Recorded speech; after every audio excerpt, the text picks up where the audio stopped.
नमस्कार मित्रांनो, अतिशय महत्त्वाची माहिती तुमच्या सर्वांसाठी आहे. DMER म्हणजेच वैद्यकीय शिक्षण विभागाची गट क ची 2023मध्ये मित्रांनो स्वातंत्र्याच्या अमृत महोत्सवी वर्षानिमित्त जी 75,000 पदांची मेगा भरती आलेली होती, त्याच्यामध्ये मित्रांनो यांचीही जाहिरात प्रसिद्ध झालेली होती. यामध्ये बऱ्याच विद्यार्थ्यांचं सिलेक्शन देखील झालेलं असेल मित्रांनो, परंतु आज एक अधिसूचना देखील प्रसिद्ध झालेली आहे 22 एप्रिल 2024ची. याची लिंक तुम्हाला मी डिस्क्रिप्शन बॉक्समध्ये देतोय आणि आपल्या टेलिग्राम चॅनलवरती. याच्यामध्ये खूप महत्त्वाची माहिती दिलेली मित्रांनो. पुन्हा एकदा डॉक्युमेंट व्हेरिफिकेशन करण्यासाठी मित्रांनो वेळापत्रक या ठिकाणी प्रसिद्ध झालेलं आहे, ज्यामध्ये स्टाफ नर्स म्हणजेच अधिपरिचारिका, दूरध्वनी चालक, निम्न श्रेणी लघुलेखक, लघु टंकलेखक, वरिष्ठ लिपिक, भौतिक उपचार तज्ज्ञ, व्यवसाय उपचार तज्ज्ञ, महिला अधीक्षिका, ऑर्डन वसतिगृह असतील किंवा वसतिगृह प्रमुख असतील, ग्रंथालय सहाय्यक असेल, दंत आरोग्यक असेल, ECG तंत्रज्ञ, औषध निर्माण अधिकारी, डायलिसिस तंत्रज्ञ, आहार तज्ज्ञ, वाहन चालक, डॉक्युमेंट लिस्ट, त्यानंतर सहाय्यक ग्रंथपाल, दंततंत्रज्ञ, क्षयकिरण सहाय्यक, अंधार खोली सहाय्यक यासाठी तुम्ही अर्ज केलेले असतील तर कमेंट बॉक्समध्ये नक्की सांगा. तर काय आहे माहिती सविस्तर मित्रांनो आपण बघूयात. ऑफिशियल वेबसाईटवरती देखील मित्रांनो ही नोटिफिकेशन देण्यात आलेलं आहे. काय म्हटले पहा, वैद्यकीय शिक्षण व औषध द्रव्य विभागाच्या अधिपत्याखालील शासकीय वैद्यकीय, दंत, आयुर्वेद आणि होमिओपॅथिक महाविद्यालय रुग्णालयामध्ये मित्रांनो तसेच मानसिक आरोग्य केंद्र विभागाअंतर्गत गट क ची तांत्रिक आणि अतांत्रिक पदांची मित्रांनो जवळपास 5,000 पेक्षा जास्त पदांची ही जाहिरात आलेली होती. आणि सध्या मित्रांनो ही गट क ची पदभरती 2023मध्ये झालेली. आता तुम्ही म्हणाल की गट ड ची पदभरतीचं काय झालं, नवीन जाहिरात येणार आहे की नाही? तर मित्रांनो GMC धुळे आणि GMC नागपूरची ही नवीन जाहिरात देखील आलेली आहे. त्यांच्या परीक्षाही होणार आहेत आणि बाकी राहिलेल्या GMCची मित्रांनो आचारसंहितेनंतर त्या जाहिराती प्रसिद्ध होऊ शकतात. IBPS कंपनीमार्फत त्या परीक्षा घेतल्या जात आहेत मित्रांनो. ही गट क ची TCS मार्फत परीक्षा झाली होती. तर याच्यामध्ये म्हटलं आहे त्यांनी की परिचर्या संवर्गातील किंवा तांत्रिक आणि अतांत्रिक संवर्गातील रिक्त पदांसाठी मित्रांनो TCS आयोन मार्फत तुमची परीक्षा 12 जून ते 20 जून दरम्यान 2023 या कालावधीमध्ये मित्रांनो विविध ठिकाणी घेण्यात आली होती. तर सदर परीक्षेतील गुणवत्ता यादीमधील पात्र ठरलेल्या उमेदवारांना नियुक्ती आदेश निर्गमित करण्यात आलेले होते.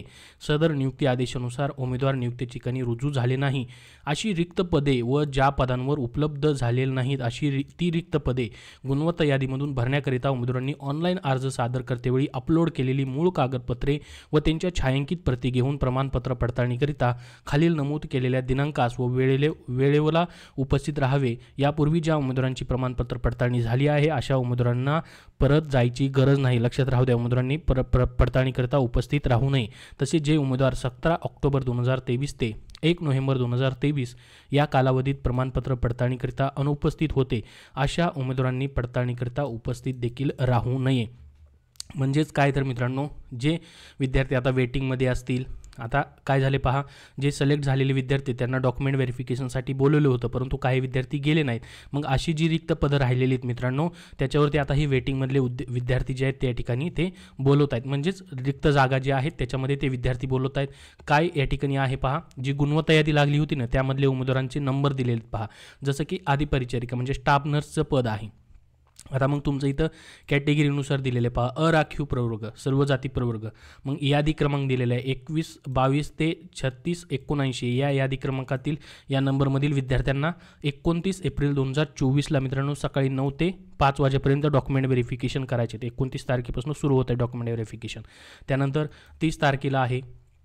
त्यानंतर दुसरं पद आहे पहा मित्रांनो, दूरध्वनी चालक, निम्न श्रेणी लघुलेखक, लघु टंकलेखक, वरिष्ठ लिपिक, भौतिक उपचार तज्ज्ञ यांच्यासाठी कधी आहे 2 मे 2024 रोजी मित्रांनो. ही तर तुमचे यादी क्रमांक दिलेले आहेत पहा, गुणवत्ता यादी क्रमांक दिलेला आहे.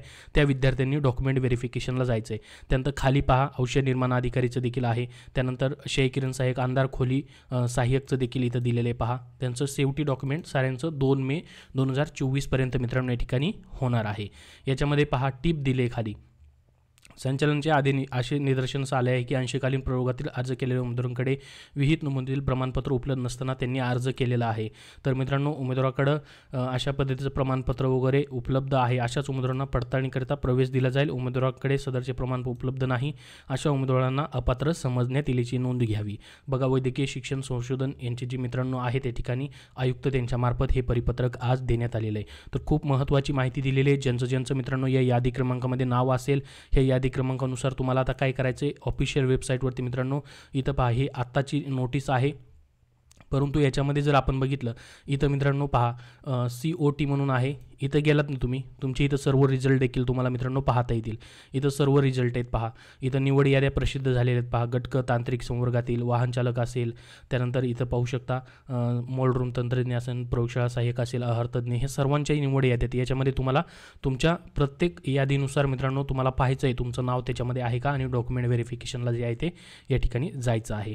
तर याबद्दल अजून तुमचे काय प्रश्न असतील मित्रांनो तो कमेंटमध्ये विचारा. असेच नवीन नवीन अपडेट्ससाठी आपल्या चॅनलला सबस्क्राईब करून ठेवा. येणाऱ्या भरतीसाठी आपल्या चॅनलला सबस्क्राईब करा. त्याचबरोबर आपला टेलिग्राम चॅनलही जॉईन करून ठेवा. त्याची लिंक डिस्क्रिप्शन बॉक्समध्ये आहे. धन्यवाद. मित्रांनो, सध्याच्या सरळ सेवा पदभरतींसाठी तुम्हाला पुस्तक हवं असेल तर विजयपथ पब्लिकेशन पुणे यांनी मित्रांनो आरोग्य विभाग तांत्रिक डायरी, आरोग्य विभाग टॉपिकनिहाय तांत्रिक प्रश्नसंच ही पुस्तकं प्रसिद्ध केलेली आहेत. यामध्ये जसं की आरोग्य सेवक असेल, आरोग्य सेविका असेल, किंवा DMARची पदं असतील, किंवा आरोग्य विभागामधली पदं असतील मित्रांनो, त्याच्यामधील तांत्रिक प्रश्नांचा अभ्यास करण्यासाठी तुम्हाला ही पुस्तक उपयुक्त आहेत. जसं की आरोग्य विभाग तांत्रिक डायरी हे संपूर्ण तांत्रिक माहितीचं सखोल आणि परिपूर्ण खजिना असलेलं पुस्तक आहे मित्रांनो. नवीन अभ्यासक्रमानुसार आलेलं आहे, TCS IBPS पॅटर्ननुसार. त्याचबरोबर त्यांचा आरोग्य विभाग टॉपिकनिहाय तांत्रिक प्रश्नसंच हे तांत्रिक डायरीवरती आधारित पुस्तक आहे. हे देखील नवीन अभ्यासक्रमानुसार आहे. झेडपीमधील आरोग्य सेवक, आरोग्य सेविका पदांच्या तांत्रिक प्रश्नांसाठी देखील तुम्हाला उपयुक्त आहे. त्याचबरोबर त्यांची इतरही पुस्तकं आहेत मित्रांनो, जसं की जिल्हा परिषदमधील राहिलेल्या पदांपैकी ग्रामसेवक या पदासाठी तुम्ही अभ्यास करताय, तर तुम्हाला तांत्रिक प्रश्नांचा अभ्यास करायचा असेल तर पूर्णपणे IBPS कंपनी तुमची परीक्षा घेणार आहे. IBPS पॅटर्ननुसार ग्रामसेवक तांत्रिक डायरी हे त्यांचं पुस्तक प्रसिद्ध आहे. ग्रामसेवक भरती 115 प्रश्नपत्रिका संच हे देखील त्यांचं पुस्तक आहे नवीन सिलेबसनुसार मित्रांनो. तर ही दोन्ही पुस्तकं देखील उपयुक्त आहेत. त्याचबरोबर सध्याच्या पोलीस भरतीसाठी देखील त्यांचं पुस्तक आलेलं आहे मित्रांनो, ज्यामध्ये 2023 मधील सर्व प्रश्नपत्रिका त्यांनी दिलेली आहेत. सध्याची जी 17,000 पदांची मेगा पोलीस पदभरती होते त्याच्या परीक्षेसाठी हे तुम्हाला पुस्तक त्यांचं उपलब्ध आहे. आणि मित्रांनो, सामान्य ज्ञान या विषयासाठी देखील तुम्हाला TCS IBPS पॅटर्ननुसार वन लायनर स्वरूपामध्ये पुस्तक हवं असेल तर ते देखील मित्रांनो त्यांचं आलेलं आहे, ज्यामध्ये 400+ प्रश्नपत्रिकांमधून त्यांनी मित्रांनो GS आणि GK प्रश्नांचा या पुस्तकात समावेश करून दिलेला आहे. त्याचबरोबर त्यांची इतरही पुस्तकं आहेत, जसं की SSC साठी देखील मराठी माध्यमातून त्यांची पुस्तकं आहेत. विजयपथ पब्लिकेशन पुणे यांची वाहन चालक पदासाठी देखील तांत्रिक प्रश्नांच्या अभ्यासासाठी त्यांचं पुस्तक आहे मित्रांनो. तर ही सर्व पुस्तकं विजयपथ पब्लिकेशन पुणे यांनी प्रसिद्ध केलेली आहेत. सचिन कुरुन सर आणि विकास सिंधाळकर सर यांनी मित्रांनो याचं लेखन संकलन केलेलं आहे. ही पुस्तकं तुम्हाला Amazon, फ्लिपकार्टला देखील ऑनलाईन उपलब्ध आहेत आणि महाराष्ट्राच्या कुठल्याही बुक स्टोअरमधून तुम्ही खरेदी करू शकतात.